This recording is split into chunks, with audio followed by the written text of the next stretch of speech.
ดื้อเด้อหันเด้อเฮ็ดหยังกันนั่นสบายดีพี่น้องสบายดีสุขคนพี่น้องเอ้ยวันนี้มาลิ้นกับลูกพี่น้องเนาะยามกลางคืนดื้อพี่น้องเอ้ยย่างเป็นได้ก็ได้ย่างจนเท่านอนพี่น้องเอ้ยย่างก็ย่างอะดีดื้อแฮงอืม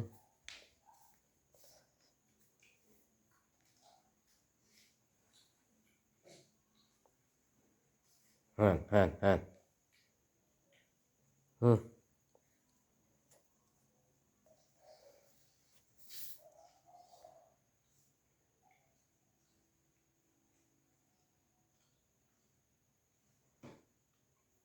เดินตลอดพี่น้องเอ้ยเพื่อสินอนนี่ก็โอ้ยนึกเติบพุ่นแหละบางเทื่อก็3 ทุ่มฮอด4 ทุ่มพุ่นเด้พี่น้องเอ้ยเออดื้อสิแหล้ว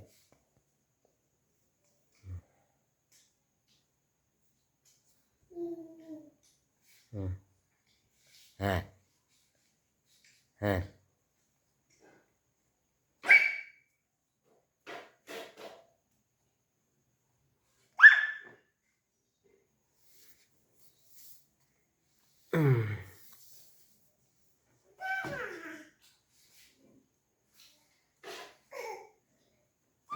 ฮ่าน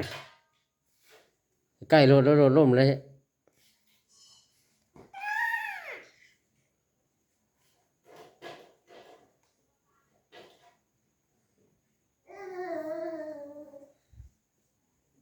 อืมดื้อขนาดน้องเอ้ย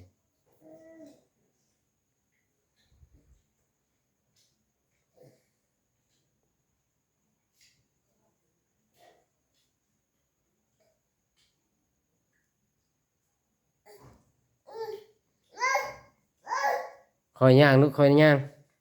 ล่มเด้อหันเด้อมีแต่อยากเล่นพี่น้องเนาะเล่นยังบ่เดินก็ยังบ่หันพี่น้องเอ้ยอยากมีแต่อยากวิ่งอยากเล่นเนาะอืม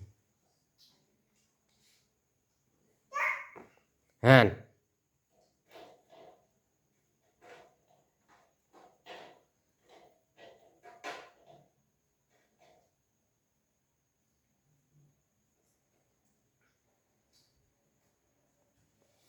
ฮ่านล่มเด้อหันเด้อ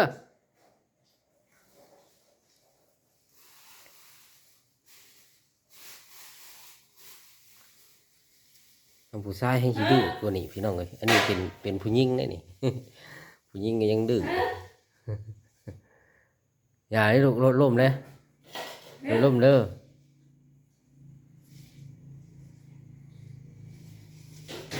อย่าเฮ็ด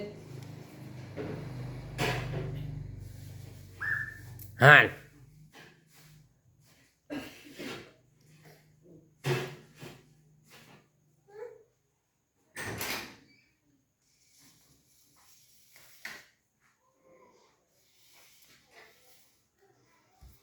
cho nó chép nữa hả đứa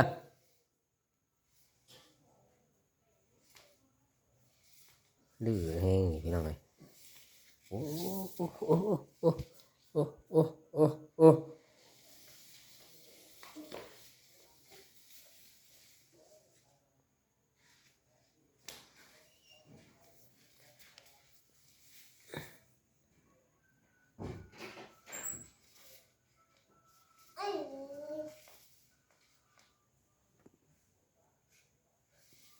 lửa hen thìพี่น้องเปิดไฟก่อนพี่น้องเลยเปิดไฟใส่ก่อนมันดื้อ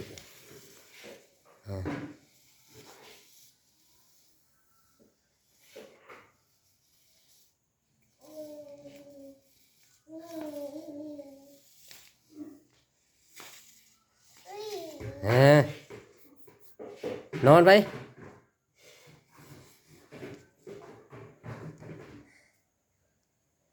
นอนได้แล้วเ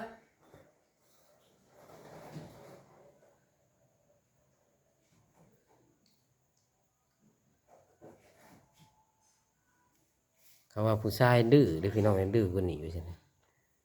ผู้หญิงยังดื้อคือเก่า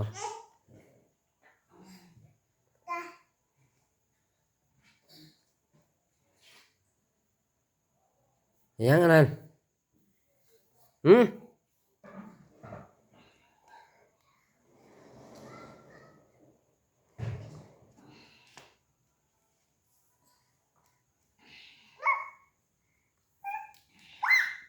กลางเว้นก็อยู่กับแม่เขาพี่น้องนี่มาเช่นก้อยก็เอาซอยเล็กหน่อยเนาะเพราะว่าอยากน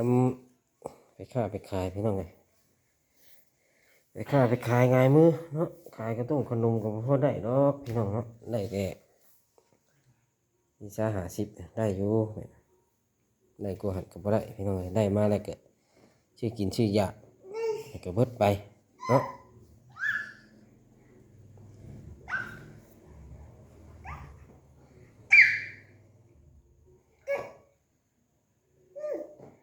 ห่าน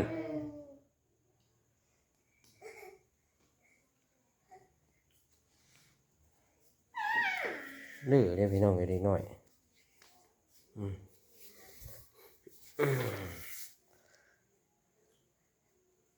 โอ้โห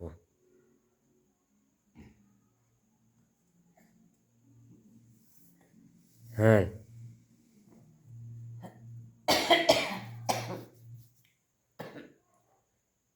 ดิ้นกับลูกเท่าลูกนอนพุ่นเลยพี่น้อง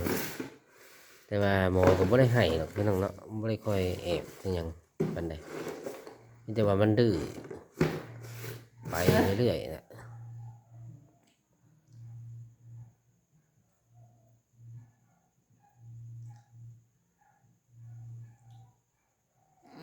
สบายดีสุขุสุคนนะพี่น้องเนาะทักทายสบายดีสุขุสุคนอ่า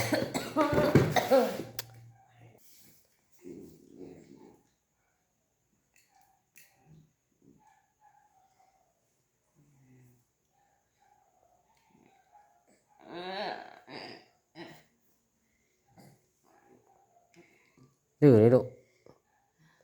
ห่านห่านห่านดื้อเลยพี่น้องเลยเนาะอืมก็ได้ปีปลายพี่น้องเลยปี5 เดือนเลยเนาะห่านห่านห่านห่านห่านห่าน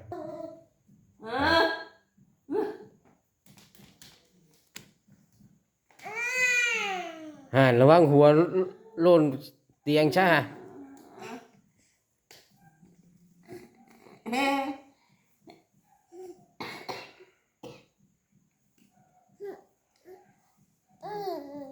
ห่านห่านดื้อเฮ้ยพี่น้องเลยอืมมาวันนี้ขอจบคลิปก่อนพี่น้องเลยลูกดื้อแห้งนี่ เอาไ่อยู่เฮ้ยเอ็นเอ็นเอ็นเอ็นเอ็นเอ็นเอ็นเอ็นบ่ได้ถอยได้นี่บ่ได้ถอยได้